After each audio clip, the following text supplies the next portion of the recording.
Yang ni dia tak ada. Dalam beberapa video yang lepas pasal Land Cruiser LC300ZX, yang unit tu dia datang dengan package Modellista. Tapi kalau korang tak minat package Modellista, tak minat nak nampak sporty dan korang nakkan original ground clearance dia, mungkin korang nak gunakan terus untuk off-road, depan aku ni ada satu unit warna hitam Land Cruiser LC300ZX. Yang ni datang dengan rupa yang baru, cuma rim kali ni 20 inci. Design dia ni design yang untuk Land Cruiser ni lah. Cermin passenger belakang, quarter mirror dan juga cermin belakang memang dah gelap, so tak perlu nak pasang tinted, siap-siap.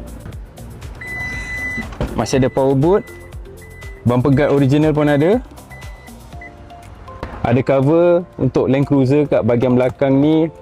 Interior dia semua warna hitam, ada tonneau cover, dah siap. And then dia pun 7 seater lah gang, 7 seater, cuma kali ni seatnya diturunkan lah. Juga lampu LED, power socket kat sini, kena beli converter. Sini ada juga Modellista punya lampu, tambahan lampu lah untuk bahagian bonnet, nak keluar masuk barang ke kan. Interior dia semua warna hitam. Speaker system masih JBL premium, ada wood trim dekat door handle ni, door handle belakang. Cuma yang ni dia tak ada screen entertainment lah. Dengan dia punya poket belakang ni jenis yang macam gini. Tapi semua full black. Seat untuk second passenger pun perforated dan ventilation.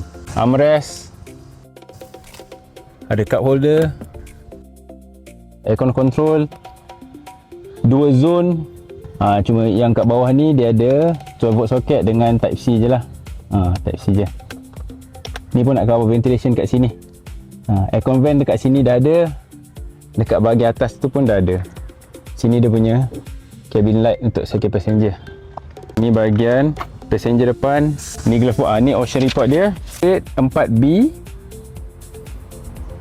Dan masa ambil mileage 40,000, 41,000 lah. 41,000. Ni semua hitam, full black. Kalau jenis tak suka yang color beige tu, dual tone tu, nak satu tone color saja, tak nak pening kepala, ini unit dia. Armrest dalam ni dia tak ada cool box.